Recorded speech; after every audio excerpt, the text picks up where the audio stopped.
What's good? This your boy Hurricane giving you truth to this full form. Revolution never died today get shot. And this is Why I'm Not a Christian.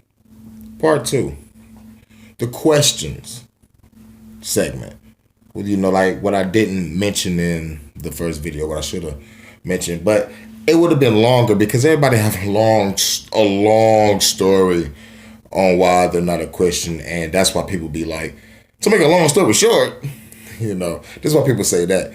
Because it's real deep. It gets deeper on why a person stopped becoming a Christian. It's life's problems. You see shit go around in the church, family, friends. It's crazy. But the questions that most of you Christians that converted encountered was, why is there evil? Why is this world fucked up? Why is I'm here? Where is I'm going when I'm leaving here? You know what I'm saying? So these are the questions that I was asking myself when I was going through my journey of Christianity. Like reading my word took 6 months. And then I found out it was full of puzzles, mysteries, riddles, and contradictions. I'm like, why is the Bible full of this? And then, like, after I read all the other books, I was like, man, why is the Bible is the only one full of puzzles, mystery, riddles, and contradictions, and metaphors, and every other religion or spiritual book is straightforward. It's like, it's just straightforward. So, the questions that really fucked with me, like when I went back to the Bible, it all started with the motherfucking, we can all go back to Genesis. And it contradicts itself in the beginning. Let there be light. He made the light before the sun and the stars. So what the fuck is light?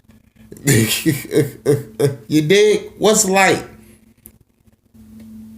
There's one point in Genesis where he made the animals first, then he made man. Then another part of Genesis, he made man, then he made the animals. Like, come on, this is contradictions right here. And this is all in the first chapter. Then I'm reading along.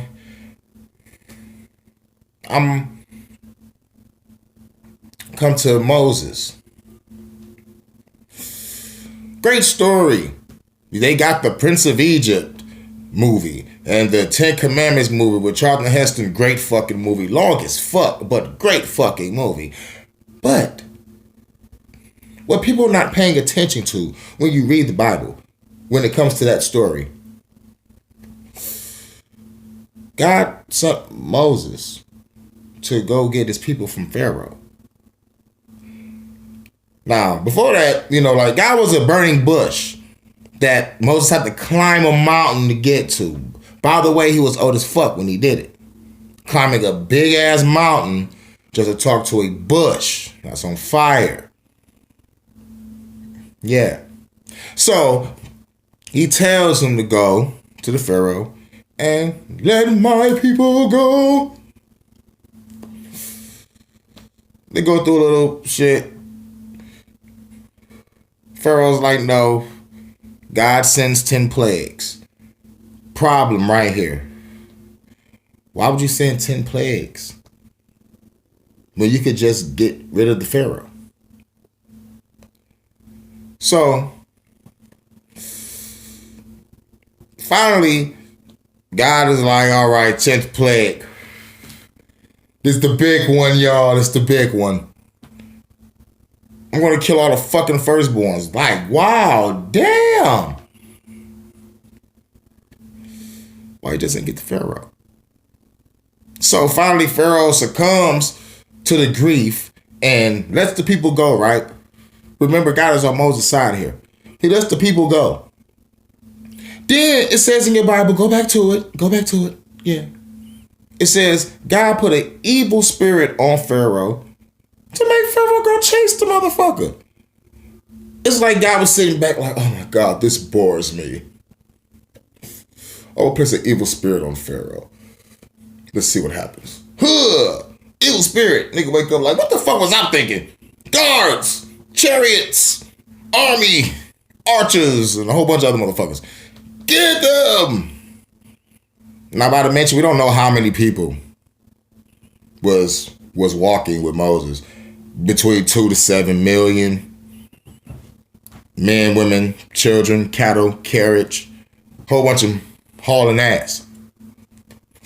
So,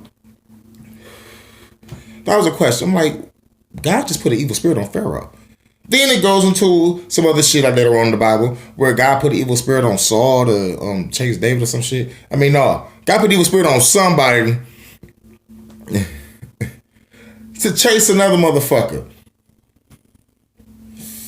So, I'm like, where's Lucifer at?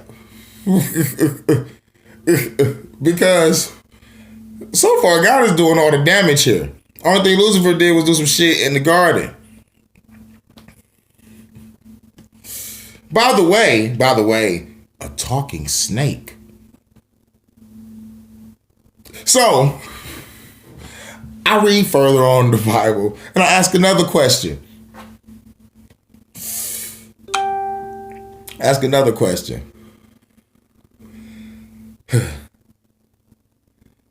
Lucifer shows up, right? In heaven. First question, why is this nigga there? Why ain't no angels be like, red alert, kill this motherfucker right now type shit? You know? And why God is just all cool about it? Now, here, Pete, this is Job here.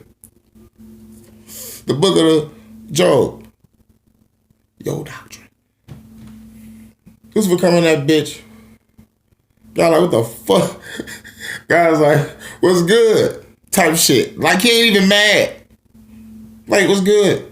This nigga Lucifer like, man, this roaming here and there to and fro, the blase blah, getting it in. Y'all like, all right, yeah, what's up? But,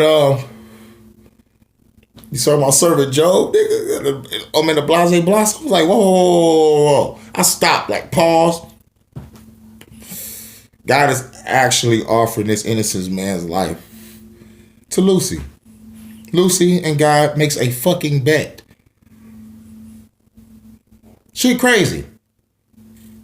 So I'm like, why the fuck God is making a bet with Lucifer and Lucifer is supposed to be the author of all evil? Then I was like, damn. Came to a realization, like, damn, God is testing the human race. I'm a hamster in a fucking wheel. I'm talking about, man, the wheels were spinning now. I'm like, oh, man. But I got to keep on reading this Bible. Got to keep on going through it. So, ding. I know, got to keep on going through it. So, I keep going, and I'm reading. Too many puzzles, mysteries, riddles, contradictions. Some more questions. The questions of why? The questions of like, it was just so many questions. Why is God doing this?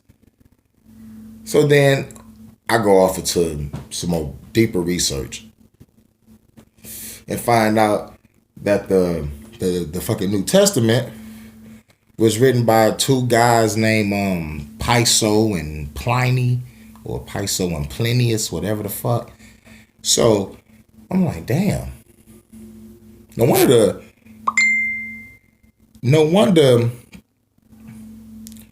the New Testament, it feels so different than the Old Testament.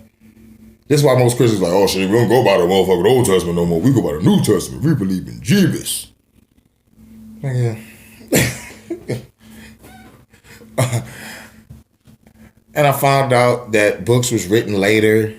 Then I found out that Jesus wasn't really the name because the letter J didn't come out to 300 years or 300 or 400 years after the name Jesus was supposed to have been existed.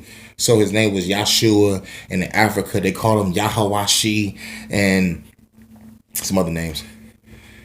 But then I found out that the Jesus story goes back to many other stories told way before the time of Jesus, you know, and it really made me, it really made me be like, damn, I can't really truly follow this religion. I could put all religion aside and all spirituality aside and say, I can't mess with this religion. It's because it was forced on my people, but I had to do the research in order to come up to this conclusion. And I'm just, I just want people to understand, most of y'all ask these questions. Who are we? Why are we here on this earth? And where we going when we leaving here? And you find those answers when you look deep within yourself. I've looked deep to myself so much, I created my own heaven. I created my own paradise. My name means gift. So I realized I'm the God of gifts. So my realm must be plentiful and peaceful and happy and giving and shit. So in conclusion,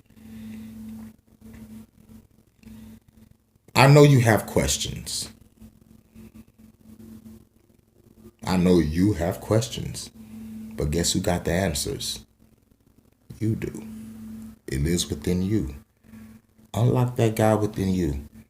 Learn meditation and spirituality, and I guarantee you, life will turn out better. You will know who's for you. You will know who's not. You will know. You will know. There's only small remnants of spirituality, only small remnants of consciousness left in the world.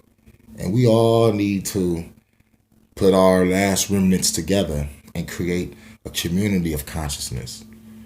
No more being brainwashed by any religion. Believe in yourself. Open-minded. Because we conscious people, we are all a branch of the truth on the tree of life. So this your boy Hurricane giving you truth in its full form. Revolutionary doctrine of Yeshai. Those questions can't be answered. Look within yourself. Peace.